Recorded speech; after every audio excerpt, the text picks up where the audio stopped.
오늘 우리에게 주시는 하나님의 말씀은 역대상 25장 1절에서 31절까지 말씀을 우리 한 절씩 교독합니다. 역대상 25장 1절에서 31절까지 말씀입니다. 다윗과 군대의 지도자들은 아삽과 헤만과 여두둔의 자손들을 뽑아 세워 수금과 검은고와 심벌주로 신령한 노래를 부르는 직무를 맡겼다. 이 직무를 맡은 사람의 수는 다음과 같다. 아삽의 아들은 삭굴과 요셉과 느다냐와 아사렐라이다. 이 아삽의 아들들은 왕의 지시에 따라 아삽의 지도를 받고 신령한 노래를 불렀다. 여두둔의 가문에는 여두둔의 아들인 그달리아와 스리와 여사야와 하사바와 마띠디아 이렇게 여섯이 있다.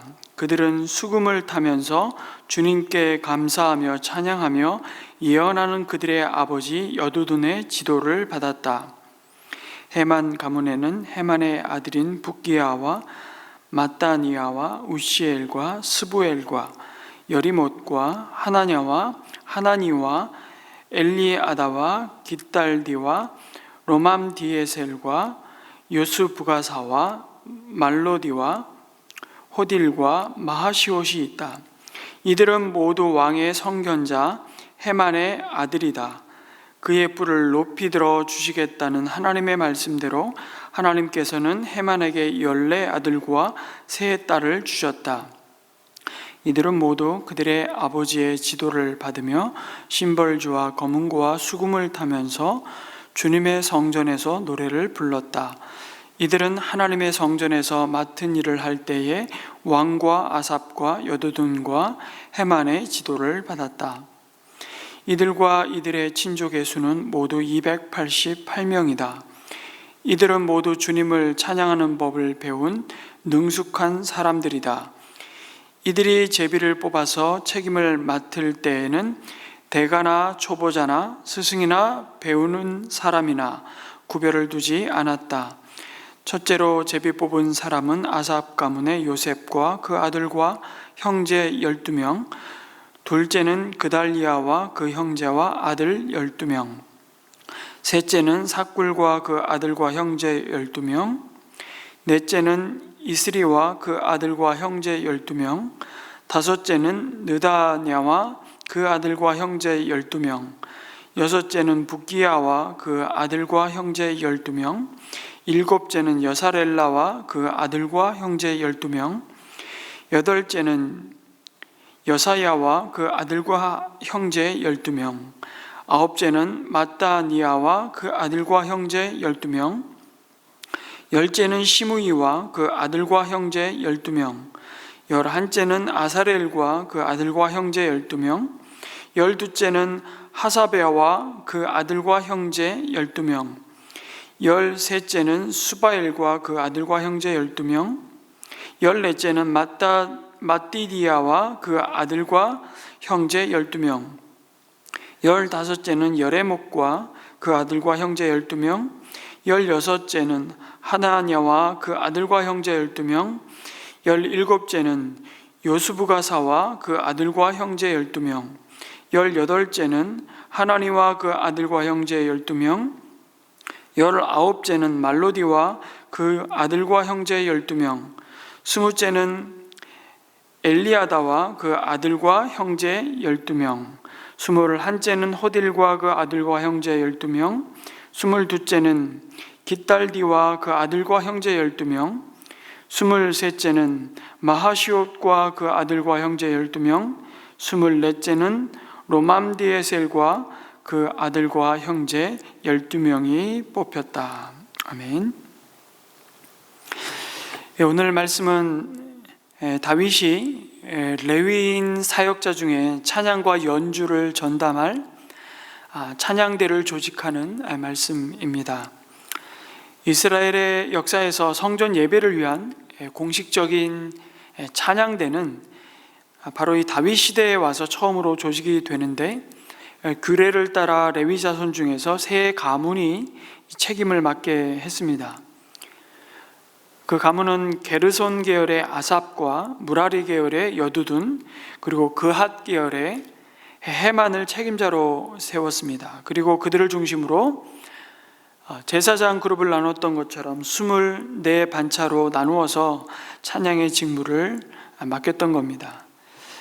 직무의 결정은 제사장들의 절차처럼 제비 뽑기를 통해 공정하게 시행이 되었는데, 이들은 하나님께 자신들의 목소리와 또 악기로 찬양하고, 때로는 오늘 말씀해 보니까 하나님의 말씀을 예언했다라고 말씀합니다.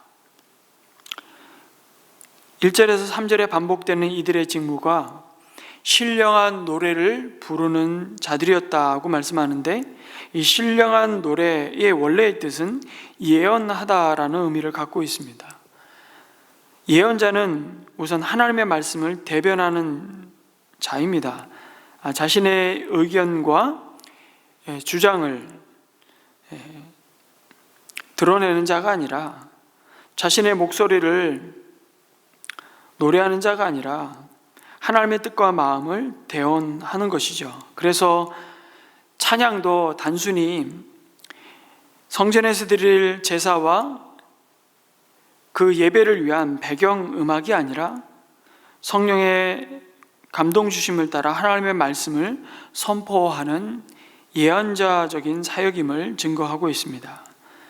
그래서 5절에 보면 성전에서 악기로 또 노래로 찬양을 책임 맡은 레위인들을 대표하는 헤만에 대해서 왕의 선견자라고 말씀하는 것입니다. 그는 성령의 영감으로, 그 영감을 따라 또 찬양으로 또 왕에게 하나님의 뜻을 전달하는 자였던 것이죠. 그래서 여러분, 찬양은 사실은 곡조에 있는 말씀이고 동시에 주님께 올려드리는 약속의 말씀을 의지하고 드리는 기도인 것입니다. 다시 말해 우리의 간구를 올려드리는 일일 뿐만 아니라 하나님의 뜻을 전달하는 일이기도 합니다. 그러니 이 찬양대의 책임이 얼마나 귀하고 또 동시에 엄중한 것인지를 우리가 볼 수 있는 것이죠. 그만큼 예배를 드리는 회중을 대표해서, 그리고 회중과 함께 찬양을 인도하는 찬양대는 자신들의 재능만으로 감당할 수 있는 사역이 아니라는 것을 우리에게 말씀해 주고 있는 것입니다. 연주를 하든 노래를 하든, 그래서 찬양은 본래 우리의 기쁨과 자신의 만족이 아니라 사실 그 중심은 찬양의 대상이 되시는 하나님의 뜻을 드러내고 사실 그 하나님만을 기뻐하고 그분의 위대하심을 자랑하는 것이 바로 찬양의 본질인 것입니다. 동시에 주님이 우리를 위해 행하신 일들로 인해 찬양을 드리는 것이죠. 그래서 그 오래전 이미 어거스틴은 교회 음악은 단지 우리 교회 듣기에 감미롭게만 작곡돼서는 안 되고, 그 노래를 부르는 동안에는 사실은 음악이 아니라 무엇을 노래하고 있는가, 다시 말해 가사에 비중을 두어야 한다고 이미 가르쳤던 것입니다. 왜 그렇습니까? 찬양의 가사는 단순히 찬양을 드리는 개인의 사적인 기쁨과 감정을 노래하고 있는 것이 아니라 주님을 함께 예배하는 모든 예배자의 사실은 신앙 고백이고 하나님의 말씀을 곡조로 선포하는 것이기 때문입니다. 그래서 이 일에 앞장서서 인도하도록 찬양을 인도하는 구별된 레위 가문의 사람들에게 오늘 말씀해 보니까 2절과 3절과 6절에 두 번씩 총 4번의 반복해서 주시는 말씀이 무엇입니까? 철저하게 지도를 그들이 받았다는 말씀입니다. 여러분, 지도를 받는다는 것은 마땅히 순복해야 할 권위 아래 자신을 두었다는 의미이죠. 그리고 그 권위자를 통해서 주시는 하나님의 말씀의 가르침을 배우게 하셨다는 것입니다. 단순히 음악적인 재능, 기술적인 부분만을 배운 것이 아니라 자기 위에 두신 권위자를 통해 주시는 하나님의 말씀으로 훈련받는 자들이어야만 했다는 사실입니다. 이것이 굉장히 중요합니다. 아무리 재능과 은사가 뛰어나도 자기 위에 두신 말씀의 권위의 지도와 가르침에 순복할 줄 모른다면 하나님은 그 예배의 행위와 찬양을 기쁘게 받지 않으신다는 사실입니다.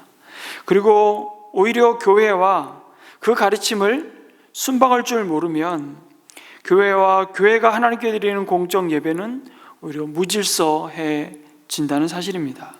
하나님은 질서의 하나님이십니다. 하나님이 세우신 지도자를 통해서 가르침을 받는 태도는 그래서 굉장히 중요하죠.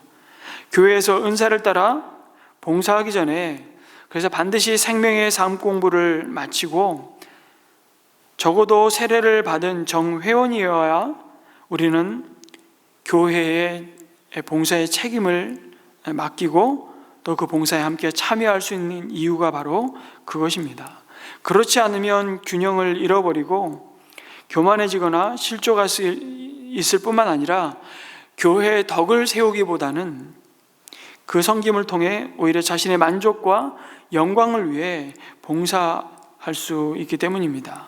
여러분, 하나님을 자랑하는 것이 찬양이죠. 찬양은 하나님이 사람을 창조하신 목적이기도 합니다. 그 사실을 너무나도 명확하게 드러내는 말씀이 이사야 43장 21절의 말씀입니다. 이 백성은 내가 나를 위하여 지었나니 나를 찬송하게 하려 함이니라고 주님은 이사야의 입을 통해서 말씀하셨습니다.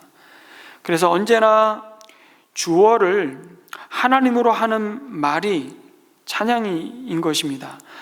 내가 오늘까지 건강하게 잘 살았습니다. 그런 우리의 감사의 고백일 수 있고 기쁨일 수 있습니다. 그런데 이것을 찬양으로 바꾼다면 그 주어는 하나님이 오늘까지 우리를 건강하게 살게 하셨습니다가 되는 것이죠. 여러분, 여기에 음계를 곡조를 붙여 하나님 앞에 올려드리면 그게 찬송가가 되는 것입니다. 여러분, 도레미파솔라시도 이 8음계를 단순히 사람들은 소리나 기호로만 이해할 뿐 무슨 뜻이 담겨 있는지를 잘 모릅니다만 사실은 이 8음계조차도 하나님의 백성된 자들의 삶이 고스란히 찬양으로 드려지고 있음을 곡조에 담고 있다는 의미를 표현해주고 있는 음계입니다. 도가 주님이라는 뜻이죠. 도미누스. 레는 그 소리를 울리는 울림이고, 미는 우리 가운데 행하신 놀라운 하나님의 기적의 행위들을 말씀하고, 파는 그 하나님의 은혜를 입은 자들을 가리키는 제자, 당신의 종들을 의미합니다. 솔은 구원을 의미하고, 라는 입술을 가리키며, 시는 상투스 거룩을 의미합니다. 그리고 다시 주님의 의미를 담고 있는 것이죠. 사실 성도의 삶 전부가 하나님이 받으시는 예배요 찬양이 되어야 한다는 것을 이 8음계는 담고 있는 것입니다. 어떤 학자들은 오늘 본문에 등장하는 찬양대 가문 중에 특별히 유독 그핫 계열의 혈통인 해만 가문이 받은 축복에 대해서 언급하고 있습니다. 그가 세 가문의 대표 역할을 했고, 특히 모세와 제사장 아론이 속한 그핫 계열의 자손이었기 때문이기도 합니다만, 그의 14아들의 이름을 다 언급하는데 놀랍게도 그 아들들의 이름이 담고 있는 의미를 다 연결하면 놀라운 한편의 찬양이 된다는 사실을 알 수 있습니다. 그 의미는 이렇습니다. 14아들의 이름을 통해서 이어서 그 아들들의 이름에 담고 있는 신앙의 고백은 자비로우신 여호와여 은혜를 베푸소서, 나의 하나님이여 내가 하나님의 도우심을 찬양하나이다. 그리고 내가 하나님의 크고 높으신 이름과 말씀을 선포하나이다 라는 의미를 담고 있는 것이죠. 이런 의도를 갖고 해만이 만약 자식들의 이름을 지었다면 그가 얼마나 자녀들의 이름을 통해서도 끊임없이 하나님을 찬양하는 것이 입술로만이 아니라 그의 전 생애를 통해서 그에게 선물로 주신 자녀들의 그 삶을 통해서도 하나님을 드러내고 높이고 찬양하는 자였음을 보여주고 있는 것입니다. 가만히 생각해 보니까 저희 딸 둘의 아이의 이름도 합하면 온전한 의미를 담고 있는 신앙 고백을 따라서 우리 아이들의 이름을 지었는데, 하나님 더 다른 자녀를 더 우리 가정에 주셨다면 아마 이어서 그 의미를 함께 담는 아이들의 이름을 짓지 않았을까 하는 생각이 듭니다. 우리 하원이 가온이 이름을 합하면 하나님의 사랑스러운 물된 동산이라는 의미를 담고 있듯이 말입니다. 하나님은 그런 해만에게 약속대로 그의 뿔을 높이 들어주시겠다고 말씀하십니다. 그의 권위를 높이시고 그를 통해 하나님이 주신 은혜가 얼마나 크고 놀라운지를 모든 백성들이 보게 하시는 것이죠. 성도 여러분, 우리의 가정이 동일한 그런 주님의 축복을 받기를 간절히 축원합니다. 예배를 시작하기 전에도, 우리는 예배를 시작한 후에도 찬송은 그저 준비 찬송이거나 마무리 찬송일 때가 있습니다. 예배 중 찬송 시간을 교인들이 설교를 들을 준비를 하고 또 설교자도 설교에 집중하기 위해 마음을 다스리는 시간 정도로 여길 때가 종종 있는 것 같습니다. 그러나 절대 그럴 수가 없는 것이죠. 찬송을 부르는 것은 단순히 예배를 준비하는 것이나 설교자를 돕는 것이 아니라, 돕기 위한 것이 아니라 그 자체가 하나님께 드리는 예배인 것입니다. 그래서 우리가 예배 시작을 하나님 앞에 올려드리는 임내송으로 우리가 함께 찬양하며 예배가 시작되는 것이죠. 성전에서 드리는 제사 예배 가운데 오늘 말씀에 보니까 찬양하는 이들은 7절에 모두 주님을 찬양하는 법을 배운 능숙한 사람들이라고 또한 말씀합니다. 회중과 함께 찬양하지만 또 모든 회중이 함께 하나님 앞에 찬양함으로 예배자로 나아가지만, 특별히 회중의 앞에 서서 인도하는 이 레위 찬양대원들은 능숙한 자들이었다는 것입니다. 그 손에 공교함이 필요했던 것입니다. 회중을 인도하는 자들이기 때문이죠. 그래서 찬양팀을 생각할 때 이들에게는 특별한 은사가 필요한 것입니다. 무슨 은사일까요? 음치의 은사입니다. 여러분이 생각하는 그런 음치 말고 음악 음자에 다스릴 치자, 정말 음을 다스릴 줄 아는 은사가 요구되는 것이죠. 그래서 여러분, 우리 모두에겐 하나님께서는 주님을 섬기기 위해 주님의 몸된 교회를 함께 세워가기 위해 우리 모두에게 은사를 주셨습니다. 내가 받은 은사가 무엇인지 잘 모르겠다 하시는 분들은 교회에 필요한 사역 가운데 함께 섬기기 위해 봉사에 참여해 보시면서 그 가운데 나에게 기쁨이 있고, 더 나아가 그 섬김 속에 하나님이 주신 선한 열매, 또 성령의 열매가 있다면 아마 그것이 우리에게 주신 하나님의 은사일 겁니다. 물론 나도 기쁘고 그 섬김을 통해서 섬김을 받는 성도들도 그리스도의 몸인, 아름다운 주님의 몸인 교회로 세워져가는 기쁨이 있어야 되겠죠. 나는 너무 기쁜데, 예를 들면 찬양팀에 연주를 하는 분들 중에 드럼을 하시는 분이 나는 너무 드럼을 치고 싶은데, 그럼 박자가 안 맞는다면 온 회중이 함께 찬양하는 데 있어서 오히려 걸림돌이 되고 마는 거 아니겠습니까?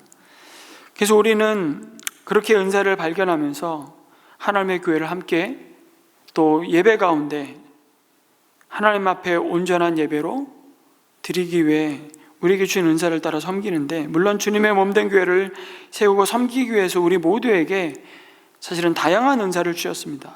로마서 12장 6절에서 8절에 보면 우리에게 주신 은혜대로 받은 은사가 각각 다르다고 말씀하시죠. 그러면서 혹 예언이면 믿음의 분수대로, 혹 섬기는 일이면 섬기는 일로, 혹 가르치는 자면 가르치는 일로, 혹 위로하는 자면 위로하는 일로, 구제하는 자는 성실함으로 다스리는 자는 부지런함으로, 긍휼을 베푸는 자는 즐거움으로 할 것이라고 말씀해 주고 있습니다. 그렇습니다. 은사를 받았다는 것은 곧 그 은사로 하나님을 섬기라는 소명을 받은 것이죠. 그런 측면에서 여러분, 준비하고 함께하는 만큼 우리의 예배가 하나님 앞에는 온전한 영광을 돌려드리는 것이고, 우리에게는 하나님이 우리에게 주시고자 하시는, 우리를 만나 주시는 그 예배 가운데 큰 은혜를 덧입게 되는 것입니다. 그래서 우리가 예배를 시작하면서 예배 에티켓 광고를 먼저 이렇게 한 1분짜리 광고를 들을 때 마지막 멘트가 뭔지 혹시 기억하십니까? 우리 작은 실천으로 은혜롭고 온전한 예배를 만들어 가요 라는 멘트입니다. 근데 이 두 가지가 참 굉장히 균형이 필요합니다. 찬양을 드릴 때 우린 또 방송실에서 섬기는 분들을 통해, 또 자막을 통해 가사를 따라 함께 찬양하고 우리의 신앙을 한 마음으로 고백하는데, 가끔가다 보면 자막이 넘어가지도 않고 또 세션 가운데 불협화음이 일어나기도 하고 순서가 조금 잘 안 맞기도 하고, 그런데 만약에 그냥 그런 불편함이 반복됨에도 불구하고 준비 없이 예배가 드려질 때 그냥 은혜롭게 합시다, 좋은 게 좋은 겁니다, 만약에 그렇게 말만 한다면 우리의 불성실함으로 말미암아 온전한 하나님 앞에 드려지는 예배가 훼손될 것입니다. 그러나 너무 온전한 예배를 위해서 우리 모든 예배를 섬기는 분들이 사례를 받고 그 분야의 전문가로, 사실은 이미 준비된 분들을 사역자로 세운 것이 아니라 자신에게 주신 은사를 따라 기쁘게 봉사하시는 분들인데, 아주 탁월한만을 또 요구하면서 그것으로 인해서 서로가 그 섬김에 대해서 기쁨을 누리기보다는 늘 긴장하면서 예배를 또 준비한다면 또 은혜가 사라지고 말 것입니다.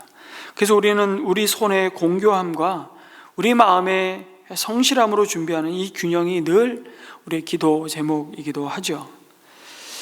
또 우리 교회 등록한 분들 중에 왜 은혜샘물교회는 성가대가 없나요? 라고 질문을 하시는 분들이 종종 있으십니다.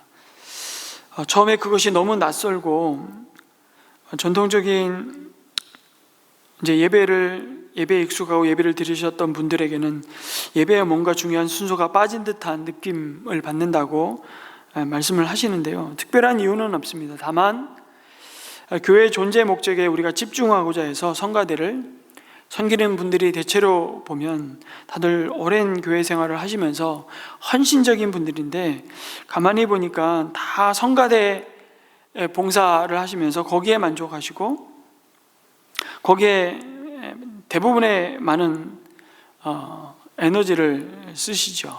그러나 정작 영혼을 섬기고 구원하고 그들을 그리스도의 제자로 세우는 사역에 있어서는 약간 그 사역에 있어서는 밀려 있으신 것을 보게 되어서 은혜샘물교회는 할 수만 있다면 헌신된 성도님들이 목자로 섬기고 또 목자로 수고하는 일을 또 집중할 수 있도록, 우리가 가진 자원과 에너지는 분명히 한계가 있기 때문에 거기에 우선순위를 둔 것뿐입니다. 그래서 다른 특별한 의미가 없고, 또 한 가지는 교회 부르심의 목적에 이왕이면 헌신된 성도들이 집중하는 것과 함께 회중이 다 함께 또 찬양하는 것이 더 그 예배를 예배되게 하는 것이라는 또 믿음이 우리 가운데 있기 때문에 그렇습니다. 찬양대 혹은 성가대는 늘 공연을 한다는 생각을 하지 않을 수가 없습니다. 그래서 회중에 앉아있는 성도들은 성가대가 부르는 찬양을 함께 자신의 믿음의 고백으로 하나님 앞에 올려드리는 시간이라기보다는 그 공연을 관람하는 관객의 입장에 서 있고 성가대는 공연하는 공연자의 입장에 서 있다 보니 사실은 우리 모두가 찬양으로 예배하는 자임을 잃어버릴 때가 종종 있습니다. 그에 대한 평가를 하고 또 아쉬움을 경험하기도 하고 또 잘하면 칭찬으로 인해서 또 우쭐해지기도 하고, 그래서 우리는 회중이 함께 그냥 찬양하고 함께 찬양대가 앞에 서서 하나님만을 집중해서 하나님이 누구이신지, 그리고 하나님이 우리에게 주신 그 은혜들을 우리가 감사하며 하나님을 높이는 이 회중 찬양에 집중하고자 성가대를 두지 않고 있다고 말할 수 있습니다. 오늘 이 아침 우리가 이런 기도를, 이 찬양대를 세우는, 이 조직하는 이 다윗의 모습을 통해서 두 가지를 기도하고 개인의 기도를 이어갔으면 좋겠습니다.